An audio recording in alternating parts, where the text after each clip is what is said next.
আপনার কাছে আমরা একবার মানে তারেক রহমানের কথা তো আমরা আলোচনা করলাম, কিন্তু ভারতের প্রতি আমাদের জামাতের আমির ডক্টর শফিকুর রহমানের আসলে ভূমিকাটা কিরকম, যেটা রয়টার্সকে উনি বলেছেন, আবার পরে উনি ব্যাখ্যা দিয়েছেন, কিন্তু ব্যাখ্যাটাও একই রকম, যে বলতে না করেছে। আগেও কিন্তু উনি এটাই বলেছেন, রয়টার্সকেও তিনি একই কথাই বলেছেন যে না করেছে। তো আসলে আপনার কাছে কি পার্থক্য মনে হয় ওনার আমি সত্যি কথা আর ওনার ভূমিকাটাও বা কি মনে করছেন, মানে তারেক রহমানের ভূমিকা সম্পর্কে একটা মজার কথা আমার এটা আমার মনে হচ্ছে, এটা আমি কারো থেকে পাই নাই, আমি নিজের। আচ্ছা, আপনি খেয়াল করেন যে এই তারেক রহমান সাহেব আসার পরে সেনাবাহিনী উনাকে 2000 নাকি ফোর্স দিয়ে দিল উনার নিরাপদ। এটা কিন্তু সারা জীবন করতে পারে না, এটা কিন্তু ডিউরেবল না, এটা সাস্টেনেবল না, এটা এইভাবে একটা মানুষকে এইভাবে দেওয়া যায় না, কিন্তু উনি করা। তারপরে কি হলো, বেগম খালেদা চলে গেলেন এবং একটা বিশাল জনসভা। তাহলে আপনি খালি শুনতেছেন এবং আপনি খবর কাগজে যান, সারাক্ষণ BNP BNP BNP BNP BNP, বুঝছেন, সারাক্ষণ, মানে ন্যারেটিভ ইজ ইনান্ডেটেড। তাহলে এখন জামাত যদি আরেকটা রাজনৈতিক দল, জামাত তো ভাবতেছে যে এর মধ্যে আমরা ঢুকতে পারবো কিনা। আপনি খেয়াল করেন কিন্তু যে এই নিউজের মধ্যে আমি ঢুকবো, আমি এই মধ্যে ঢুকবো, নিউজ সাইকেল তো পুরাপুরি খালি উনাদেরকে নিয়ে কথা বলছে, তা উনি ঢুকবেন কি করে? তাহলে উনি যেটা করতে পারেন সেটা হচ্ছে যে একটা হচ্ছে রয়টার্সকে একটা সাক্ষাৎকার দিয়ে দিতে পারেন, হ্যাঁ, এবং সেখানে যদি উনি বলেন যে হ্যাঁ ইন্ডিয়ানরা আমার সাথে কথা বলেছে, আমি বলেছি যে সিক্রেট রাখতে বলেছে, আমি রাখি নাই, হয়ে গেল। মানে মিডিয়া ফোকাসটা ওনার দিকে নিয়ে আসা, পুরো মিডিয়ার আলোচনাটা ওনার দিকে চলে গেল। আবার উনি কি করলেন, তারপরে আবার দেখা করতে গেলে আবার কি করলেন, ডাকসু নেতৃত্বকেও পাঠায় দিন। হ্যাঁ, পুরো পরপর 2 দিন, পরপর 2টা দিন নিউজ উনার দিকে নিয়ে। আপনি জানেন যে ডোনাল্ড ট্রাম্প এটা খুব করতো, যে প্রতিদিন নিউজটা যাতে সে কন্ট্রোল করে, নিউজ কন্ট্রোল করা রাজনীতির অনেক ব্যাপার। আমার কাছে মনে হয়েছে যে এরকম একটা কৌশল কিন্তু হতে পারে। মানে এটা আপনি শুধু কৌশল দেখছেন কেন? এটা ভারতের প্রতি তো আমরা কখনোই উচ্চস্বরে, যদিও বলা হচ্ছে যে আগ্রাসনের বিরুদ্ধে একমাত্র জামাতের অবস্থানই কঠিন, আসলে কি ভারতের বিরুদ্ধে জামাতের অবস্থান কঠিন, নাকি এখানে তারাও আমাদের এখানে যারা যে সমস্ত রাজনৈতিক দল আছে, যাদের একটা রিয়েলিস্টিক চান্স আছে ক্ষমতায় যাওয়া, তো সেটা তো দুটো, ধরেন বিএনপি অথবা সেটার তুলনায় বিএনপি কে ভারতের ব্যাপারে আপনি জামাত আমার মনে হয় একটু কম ভারতের পক্ষপাতী, বিএনপি অনেক বেশি, এভাবে বলা। কিন্তু পক্ষপাতিত্ব একটু, যে পক্ষপাতী বলতে বা তাদের প্রতি একটা করতেই হয় ইন এ ওয়ে। যেমন একটা কথা বলেছেন না, যে জামাতের আমির যেটা বলেছেন যে ভারত, আমি একটা ওই ক্যাপশনে দেখলাম, ভারতের সাথে সম্পর্ক উন্নয়নের কোনো বিকল্প নাই, এরকম একটা কথা বলেছেন। তো তাদের বুঝাচ্ছেন যে উনি কোন দিকে যেতে চান। এখন বিষয়টা হচ্ছে যে সম্পর্ক উন্নয়নটা হবে কিভাবে? সম্পর্ক উন্নয়ন কি আমরা দুইজনেই মাঝপথে আসবো, নাকি আমরা যে উনার পায়ে কুন্নি, এটা হচ্ছে গিয়ে বিষয়, তাই না? যে আমাদের হ্যাঁ সম্পর্ক উন্নয়নের কোনো বিকল্প নেই, আমি এটা মেনে নিচ্ছি, কিন্তু সম্পর্ক উন্নয়নটা হবে কিভাবে? আমরা তো সেটাই বুঝাতে যাচ্ছি যে নতজানু হয়ে নাকি সম্মানের ভিত্তিতে। এক্সাক্ট। সো এটা কিন্তু উনি ক্লিয়ার করেন। তবে আমি একটা জিনিস মনে করি যে ভারত কিন্তু জামাতকে পছন্দ করে, সেই হিসাবে আমি মানে গণমাধ্যমে যেটুকু শুনে সেই অনুযায়ী আমি বলছি যে এখন পর্যন্ত জনগণের জন্য যদি তারা ভারতের দৃষ্টিভঙ্গি থেকে দেখে যে ভারতের সাথে কে মানে আপনার শক্তভাবে দর কষাকষি করবে, তাহলে এখন পর্যন্ত মনে হয় যেটা জামাত। যদিও জামাত আমি কিন্তু ভারতের পক্ষেও কথা, এটা ওনাকে বলতো, আমি ওইটাতে খুব একটা। আপনি বলছেন যে মিডিয়ার মোড় ঘোরানোর জন্য উনি এই কৌশলটা অবলম্বন করেছেন। আমার মনে হয়েছে মানে যেটা জিএম কাদের এসে বলেছিল যে ভারত বলতে না করেছে, তো উনিও তো একই কথাই বললেন যে ভারত, ঘটনাটা তো সত্যি। এটা আওয়ামী পন্থীদের কথা, আপনি এখন যেটা কইছেন এটা আওয়ামী পন্থীদের কথা, এটা হলো আওয়ামী পন্থীদের কথা। আমি আপনাকে বুঝাই দিই কেমনে এটা এক না। কাদের সাহেব এসে বললেন যে আমি বলতে পারবো, এটি তো বলছে, এটা বলছে যে ভারতের অনুমতি ছাড়া আমি বলতে পারবো, এটা বলছে। আর আমির সাহেব, এই জামায়াতের আমির সাহেব বলতেছেন যে আমাকে বলেছে বলতে পারবো না, কিন্তু আমি বলবো। উনি তো বলেন নাই, অনেক মাস পরে উনি এটা কূটনীতিককে উনাকে বলেছে গোপন ভাবে এই কথাটা বলবো, আপনি আমাদের গোপন সাক্ষাৎকারটা গোপন থাক, এইটা যে উনি বলে দিয়েছে, এটা কি আপনি মনে করেন একটা ছোট বিষয়? না, আমি যেটা দেখেছি, যে আমি জানি না আমার এখানে দেখাটা গ্যাপ আছে কিনা, আমি যেটা দেখেছি যে উনি যেটা বলেছেন যে আমাকে বলতে নিষেধ করেছিল, এই জন্য আমি বলিনি। তো হঠাৎ করে উনি কেন এই কথাটাই বা উনি রয়টার্সকে কেন বললেন? রাজনৈতিক মোড় ঘুরানোর জন্য বললেন নাকি মানে তার মানে আগে বলেছিল, উনি বলেন নাই, এখন বলেছেন, এই তো ব্যাপারটা। এইটা ব্যাপারটা।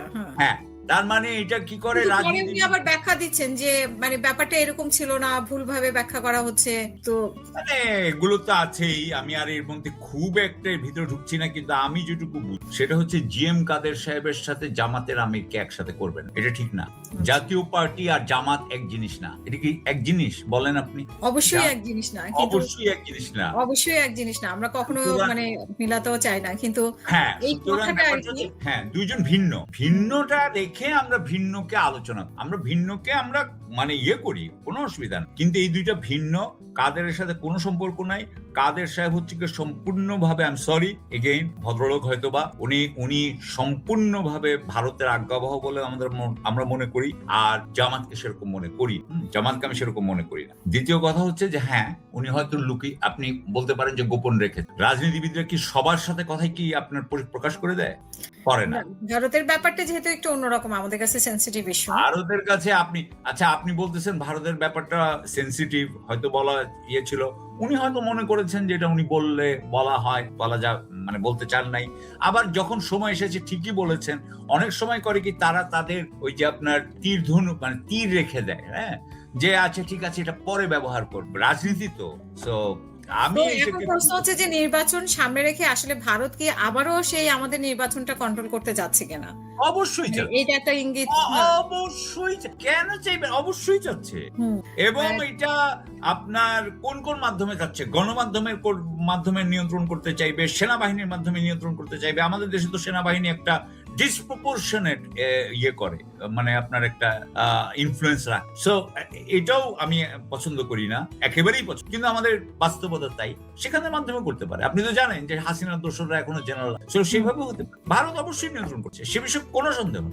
তো এই যে শোনা যায় যে মানে তারেক রহমান যে আসছে, তারেক রহমান এই যে সেনাবাহিনীর একটা সাপোর্ট পাচ্ছে, তারেক রহমানের সাথে ভারত এবং সেনাবাহিনীর একটা নেগোসিয়েশন বা সেনা প্রধানের একটা নেগোসিয়েশন হয়ে উনি আসছে। তো ঘটনাগুলো কি আমরা এভাবেই মানে ওনার যে কার্যকলাপ আসার পরে তাতে কি এরকম, বা ওনার আশাটাও যদি প্রশ্নবিদ্ধ ছিল, উনি আসলেন এবং যে পরিস্থিতি আমরা দেখতে পাচ্ছি যে ওনাকে ঘিরেই এখন বাংলাদেশের সবকিছু, তো এটা থেকে এটাই করতে চাচ্ছে, ওনাকে ঘিরেই সবকিছু। একটা যে সরকার আছে সেটাও, কারণ বাংলাদেশে আমার কাছে মনে হয় চারটা পক্ষ,